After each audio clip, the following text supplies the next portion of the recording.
वरिष्ठ नागरिक माने एक सुजोग पाइबे। सरकार 7टी नूतन योजना आरंभ करिसंती। वरिष्ठ नागरिक योजनार पूर्ण लाभ पाइबे। देखंतु आजिका डेट रे वरिष्ठ नागरिक माने अनेक सारा असुविधा रे पड़ती। एही असुविधा को आखि आगरे रखी सरकार वरिष्ठ नागरिकों पाई 7टी योजना नहीं आसंती। ए 7टी योजना रे आपण माने कौन सबू सुविधा सुजोग पाइबे। एही 7टी योजना रे आपण माने आवेदन करिवार प्रक्रिया कौन रही, आवेदन करिबा पाई आपण मानकर आवश्यकता डॉक्यूमेंट्स कौन रही, एही 7टी योजना माध्यम रे केउ केउ योजना रे आपण माने केते टंका पाइबे, एही टंका गुडी को आपण माने मासिक पाइबे ना आपण त्रयमासिक पाइबे ना अर्धवार्षिक पाइबे ना वार्षिक पाइबे।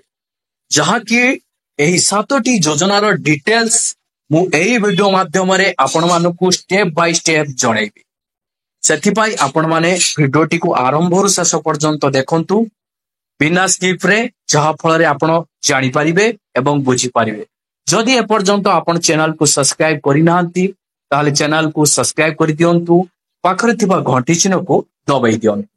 चलंतु वरिष्ठ नागरिकों पाई सरकार केउ 7टी योजना नहीं आसंती, तार सुविधा सुजोग कौन रही डिटेल्स आमे आलोचना करिबा। भारत सरकार देशर वरिष्ठ नागरिक माननकु एक नागरिक कल्याण एवं सेमानक आर्थिक सुरक्षा को ध्यान रखी अनेक योजना आरंभ करिसंती। एही योजना गुड़िक केवल 60 वर्ष एवं ताठारु अधिक बयसर लोकंक जीवन को सुरक्षित करिताए ता नुह, बरं सेमानंकु आर्थिक स्वाधीनता मध्य प्रदान करिताए। वृद्ध अवस्था रे जेतेबेले आयर साधन सीमित हो जाए एवं स्वास्थ्य संबंधी खर्च वृद्धि पाए, सेतेबेले एही सरकारी योजना गुड़िक सुरक्षा कवर भाव रे कार्य करे।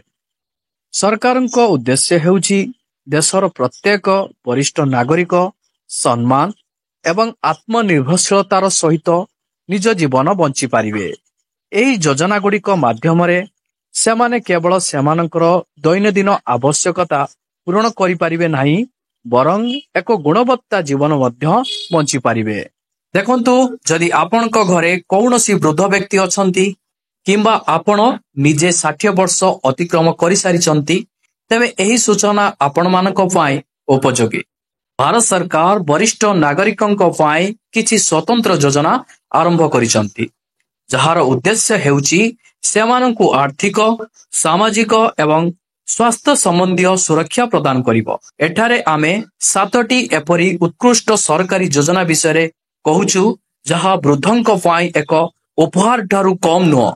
एक रे आपण मानकर वरिष्ठ नागरिक संचय योजना अर्थात SCSS।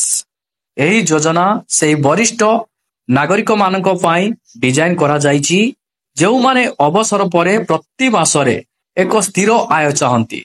60 वर्ष किंबा ताठारु अधिक बयसर जेकोसी व्यक्ति एही योजना रे निवेश करि परिबे।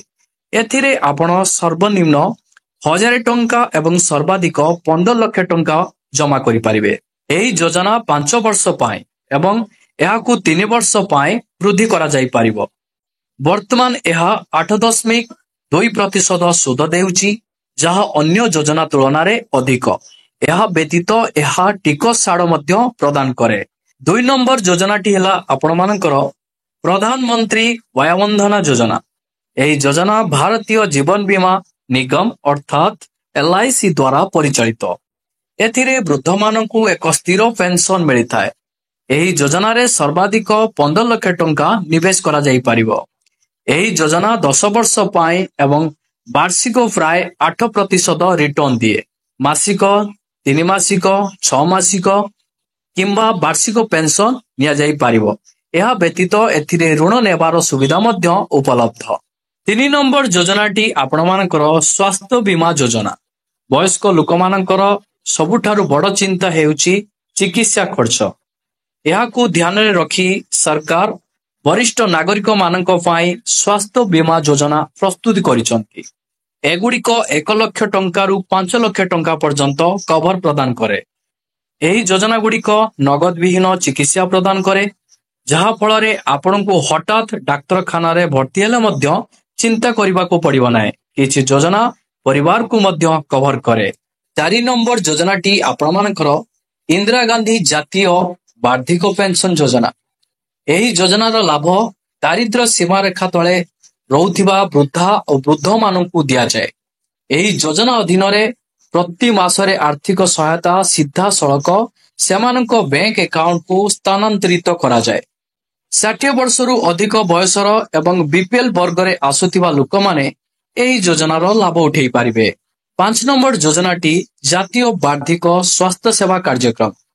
यह एक स्वतंत्र योजना जहाँ वयस्क स्वास्थ्य को ध्यान रे रखी करा जाइछि।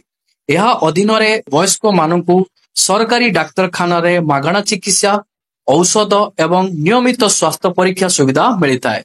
यह व्यतीत किछि अंचल रे मोबाइल मेडिकल यूनिट मध्य कार्य करती जहाँ वृद्धों घर को जाई चिकित्सा प्रदान करती। 6 नंबर योजनाटी वरिष्ठ नागरिक स्वास्थ्य बीमा योजना। यही योजना अधीन कम प्रीमियम रे भल स्वास्थ्य बीमा सुविधा उपलब्ध।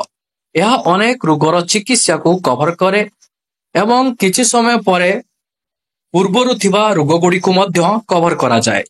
यही योजना सेही वरिष्ठ नागरिक मानक पई जो माने व्यक्तिगत स्वास्थ्य बीमा पाई परिबे नाही किंबा बयस हेतु योजनार लाभ उठेई परिबे नाही। 7 नंबर योजनाटी पेंशन एवं अन्यान्य निवेश विकल्प। सरकार द्वारा वयस्क मानक पई अनेक निवेश विकल्प मध्य उपलब्ध अछि जहाँ सुरक्षित एवं नियमित आय प्रदान करे।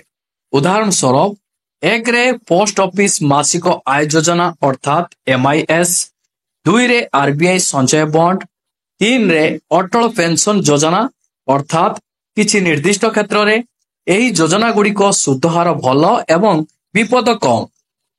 योजना बाछिबा पूर्वरु आपण कोन चिंता करिवे? देखंतु प्रत्येक योजनार निजस्व विशेषत्व थाए। तेणु कौनसी योजना रे निवेश करिबा पूर्वरु आपण मानकर बयस, आवश्यकता, स्वास्थ्य अवस्था एवं आर्थिक परिस्थिति को मन रखंतु। यह सहित योजनार नियम एवं शर्तावली को भल भाबरे पढ़ंतु एवं समय मध्यरे आवेदन करंतु। देखंतु आपण माने एही 7टी योजना विषय रे संपूर्ण सूचना जानिबाकु हेले आपण माने सरकारी वेबसाइट रे एही योजना गुड़िक विषय रे सूचना पाई परिबे। जदि आपण ऑनलाइन रे जांच करि पारु नाहंती तेबे आपण मानकर निकटस्थ पोस्ट ऑफिस, बैंक किंबा जनसेवा केंद्र अर्थात सीएससी सहित आपण जोगाजोग करी एही 7टी योजना विषय रे आपण माने संपूर्ण सूचना पाई परिबे। देखंतु वृद्धाश्रम पाई एही सरकारी योजना गुड़िक केवल सहायक नुह बरं सेमानकु एक आत्मनिर्भरशील एवं सुरक्षित जीवन यापन करिवार सुजोग मध्य प्रदान करे। आपण मानक घरे थिबा वयस्क लोक अर्थात वृद्ध श्रमिक मानकु एही योजना गुड़िक विषय रे आपण जणाइबा एवं समय मध्यरे एही योजना गुड़िक रे लाभ उठाइबारे सेमानकु सहाय्य निश्चय करंतु।